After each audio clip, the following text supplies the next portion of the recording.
Well, it is second phase here of my art project. As you can see, I got it actually pretty well. You can see the kind of waves in the water.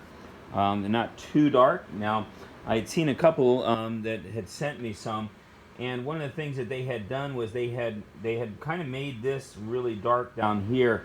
There was nothing here, a couple of streaks, but that's it. But as you can see, I'll put it up closer so you can kind of tell. There's definitely paint pretty much everywhere on that. Now, one of the things I could do is if I can get the paintbrush wet like I just did, and I can, if it's too dark in certain areas, I can actually brush through to lighten that up a little bit. Or if I wanted to, I could make some white paint, or get some white paint that's involved in that. And so, to make it a little bit, and add a little bit of water there.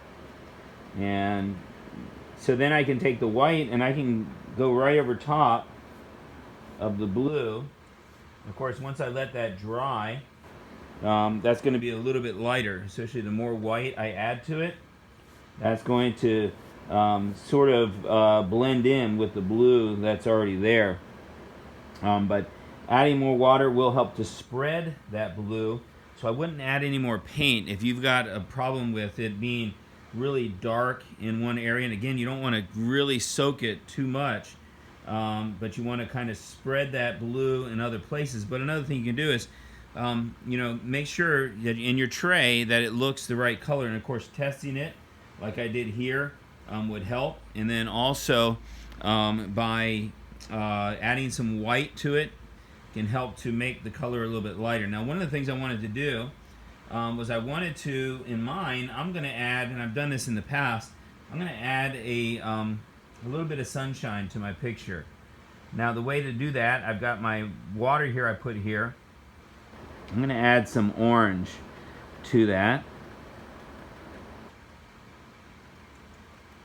Now I need to get a little bit more than what I have here, so I'm gonna get it's quite yellow there, even though it's supposed to be orange on that, and so I'm gonna add some reddish color here to my mix.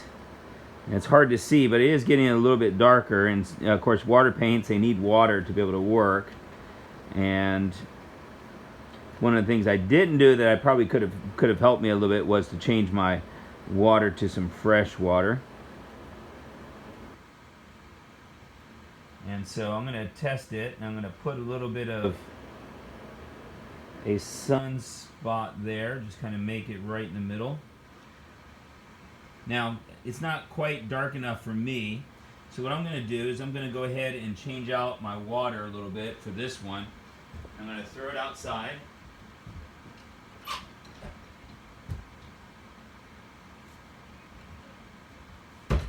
Raining outside anyway, so I'm going to add some water to my cup so I can have a little bit cleaner water.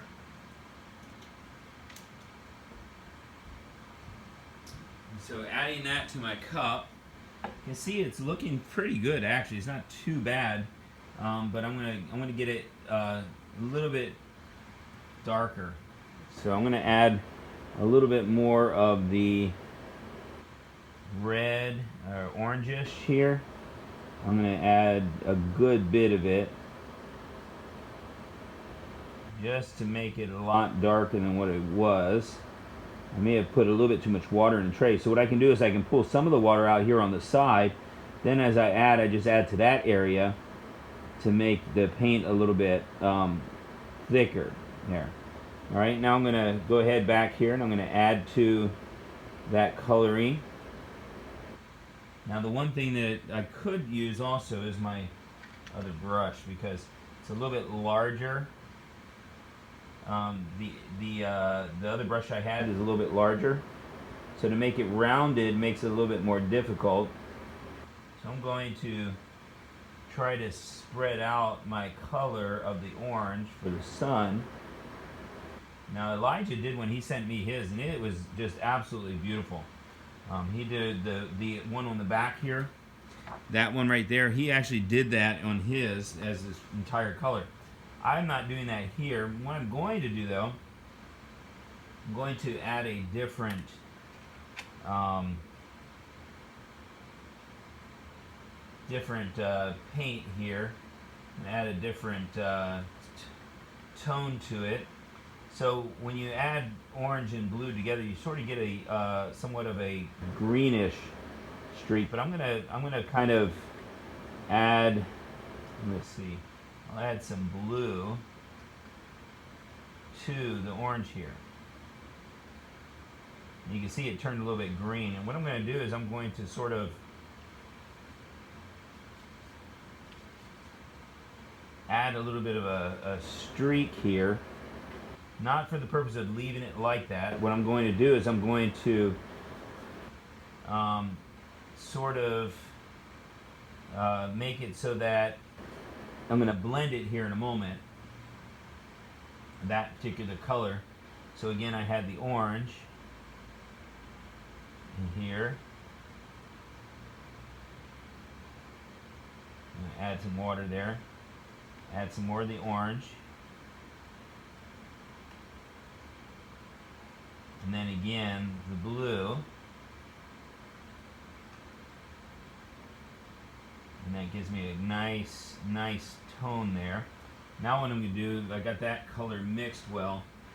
Now I can sort of, since I made my darker streaks, when I use this color here, all right, what I should be able to do is I should be able to keep those dark streaks in there, but then just kind of blend with color in between as well to kind of make it come out a little further. So that's one thing that you can do that I'm doing there. Now, perhaps you may want to darken the sides. Maybe you want to make some sun streaks or something like that. But that's basically what you've got going here as far as your work for your art. You want to make sure you blend it well. If you saw when I first started how well it was blended, it looked really good. You have lighter, darker colors just like you would on water. And then I just added a sun. You don't have to add a sun to get the grade. So if you want to, take a picture of it, send it to me before you do this, and then you can practice with this afterward. And then their next project that we're going to do in a couple of weeks is going to be a boat that we're going to make, and that you're going to pick up 3 different types of boats. You have to do all 3, but one of them you can, if you want to, color. You don't have to color it, but you're going to put it on this background. So you're going to save this background for later to be able to have your own boat picture. All right, that's it for today. Have a good day.